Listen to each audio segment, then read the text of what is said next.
esa kita é momento para reflejar sobre o cuidado de saúde em geral. 29 de setembro, Dia Mundial de Coração, é um bom dia para decidir para cambiar o estilo de vida e prolongar. Seguro o coração, lo agradecido para essa aqui.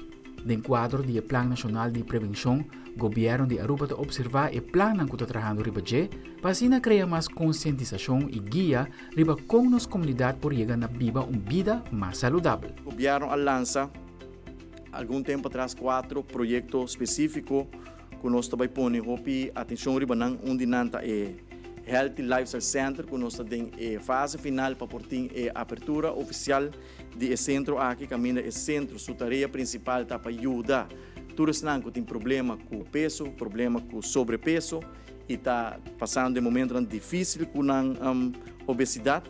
Nós também ajudamos guia com profissional, com nutricionista, com psicólogo para melhorar e cambiar o estilo de vida, sa que nanta dirigir riba todos nang kuta riba 18 anos.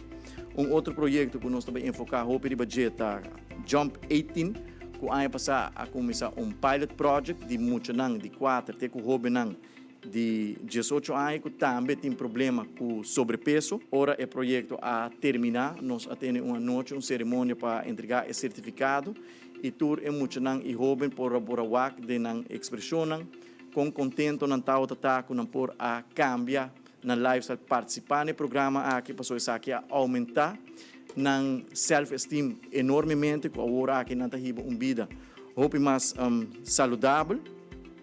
Outro projeto que seguro também nós também põe mais atenção na dieta é o projeto de escola saudável que no momento não aqui é unit de DVG que tá jeugdgezondheidszorg tá é que tá encarregado para informar e educar e conscientizar na escola para ter escola saudável, gezondere cantinas. E por último, naturalmente, nós também investimos em diferentes campanhas de conscientização, de informação, de educação, que nós estamos juntos por assim para ter uma comunidade mais saudável. Uma das instâncias da nossa comunidade que está observar o dia aqui de cerca, é a praktijk ondersteuners huizenartsenzorg, esta POH.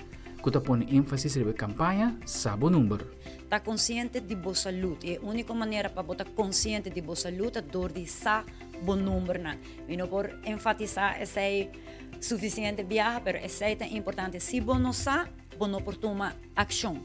Se você guarda demasiado largo, você vai chegar em um grupo que o dia de manhã vai ter problema crônico e essa é nota lo qual que você quer. Eigenlijk, se você começar se você chequeia na idade jovem, já vou por antecipar de começamento, atacar essa aqui e assim é riba uma vida mais saudável.